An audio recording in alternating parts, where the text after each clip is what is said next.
Assalamualaikum warahmatullahi wabarakatuh.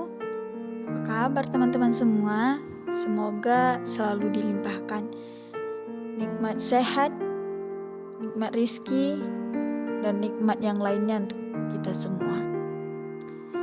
Nah, perkenalkan, nama saya Siti Nur Khairiyah dengan nomor induk mahasiswa 302 019040. Prodi Bimbingan dan Konseling Islam. Nah, pada kesempatan kali ini saya akan membawakan podcast tentang hubungan interpersonal. Apa sih hubungan interpersonal itu?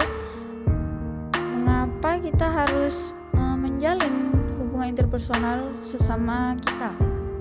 Nah, jadi hubungan interpersonal adalah hubungan antara dua orang atau lebih yang bisa berkisar dari yang sekilas itu bertahan.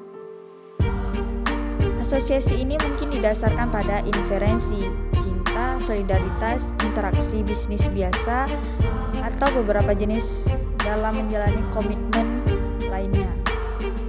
Nah, hubungan interpersonal atau antar pribadi merupakan hubungan yang terdiri atas dua orang atau lebih yang memiliki ketergantungan satu sama lain dan menggunakan pola interaksi yang konsisten.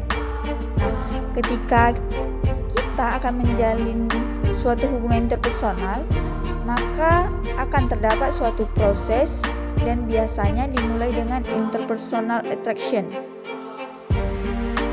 Menurut Pearson 1983, manusia adalah makhluk sosial, yang artinya sebagai makhluk sosial kita tidak dapat menjalin hubungan sendiri.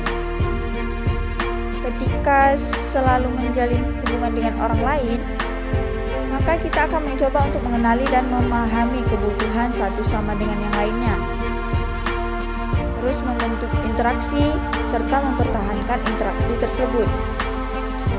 Untuk menganalisa hubungan interpersonal menurut Jolman dan Hammond dalam Jalaluddin Rahmat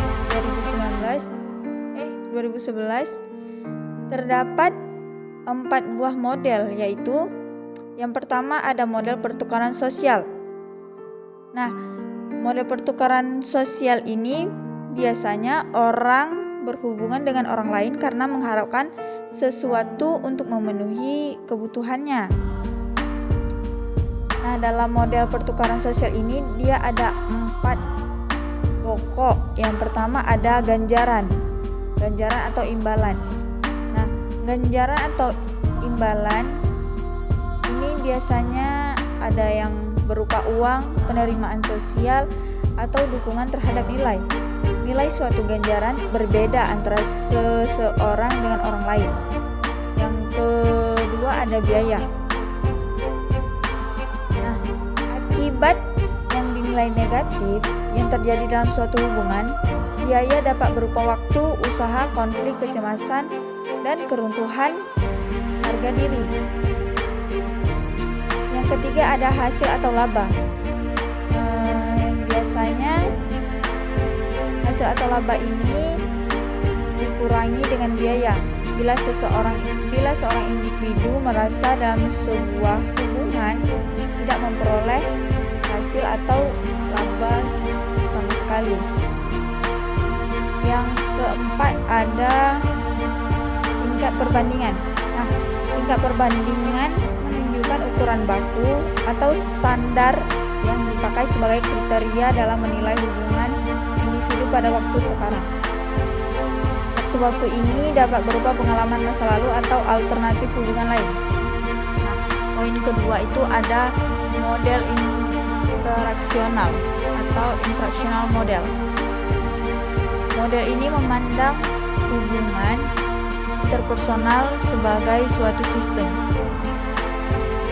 Setiap sistem memiliki sifat struktural, integratif, dan medan.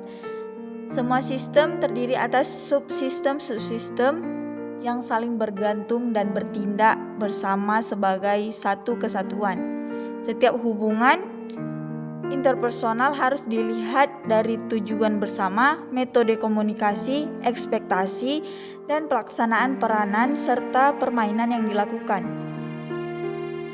Lalu ada pembentukan kesan dan ketertarikan antar pribadi, interpersonal attraction. Tahap ini sering disebut juga dengan tahap perkenalan.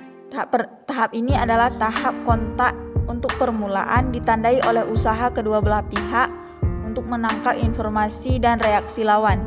Menurut Charles R., informasi pada tahap perkenalan dapat dikelompokkan pada 7 kategori, yaitu A. Informasi demografis, B. Sikap dan pendapat, C. Rencana dan yang akan datang, D. Kepribadian, E. Perilaku pada masa lalu, F. Orang lain, G. Hobi dan minat. Nah, menurut Baron dan Bryan tahun 2006, interpersonal attraction adalah penilaian seseorang terhadap sikap orang lain, di mana penilaian tersebut dapat diekspresikan melalui suatu dimensi. Dari strong liking sampai dengan strong dislike. Jadi, ketika kita berkenalan dengan orang lain, sebenarnya kita udah melakukan penilaian terhadap orang tersebut. Apakah orang tersebut cukup sesuai untuk menjadi teman kita atau sebaliknya. Nah, sehingga kita akan memilih untuk tidak melakukan interaksi sama sekali ataupun melakukan interaksi sama sekali. Nah, konteks penilaian ini adalah dalam melakukan hubungan interpersonal. Nah, hubungan interpersonal tidaklah bersifat statis, tetapi selalu berubah. Untuk memelihara dan memperteguh hubungan interpersonal, perlu tindakan-tindakan tertentu untuk mengembalikan keseimbangan. Ada 4 faktor yang mempengaruhi keseimbangan ini. Yang pertama itu ada keakraban. Keakraban ini akan terpelihara apabila kedua belah pihak sepakat tentang keakraban yang diperlukan. Yang kedua ada kesepakatan. Nah, kesepakatan ini memiliki untuk mengontrol dua orang yang mempunyai pendapat yang berbeda sebelum mengambil kesimpulan. Yang C, respon yang tepat. Contohnya seperti suatu pertanyaan pastinya harus disambut dengan jawaban. Suatu permintaan biasanya harus diberi keterangan atau penjelasan. Itulah yang disebut dengan respon tidak hanya berbentuk verbal tetapi juga non-verbal. Nah, yang D, nada emosional yang tepat. Nah, di sini juga kita butuh ketika interaksi interpersonal, kita juga butuh keserasian suasana emosional. Nah, diperlukan dan jika ada perbedaan emosional antara dua orang atau lebih yang sedang berkomunikasi, bisa jadi salah satu dari pihak akan mengakhiri interaksi dan mengubahnya menjadi suasana emosi. Nah, lalu ada model peranan. Hubungan interpersonal sebagai panggung sandiwara. Setiap orang harus memerankan perannya sesuai dengan naskah yang telah dibuat oleh masyarakat. Hubungan interpersonal berkembang baik bila setiap orang atau setiap individu bertindak sesuai perannya. Terdapat 4 konsep pokok yang harus diperhatikan. Yang pertama itu ada ekspektasi peranan. Ekspektasi peranan ini mengacu pada kewajiban, tugas, dan hal yang berkaitan dengan posisi tertentu dalam kelompok. Yang B, ada tuntutan peranan,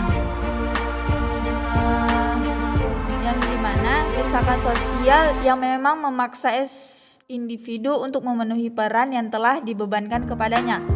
Nah, yang C ada keterampilan peranan.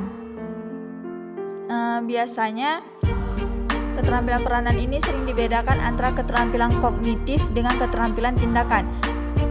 Keterampilan kognitif biasanya menunjuk pada kemampuan individu untuk mempersepsi apa yang diharapkan orang lain dari dirinya.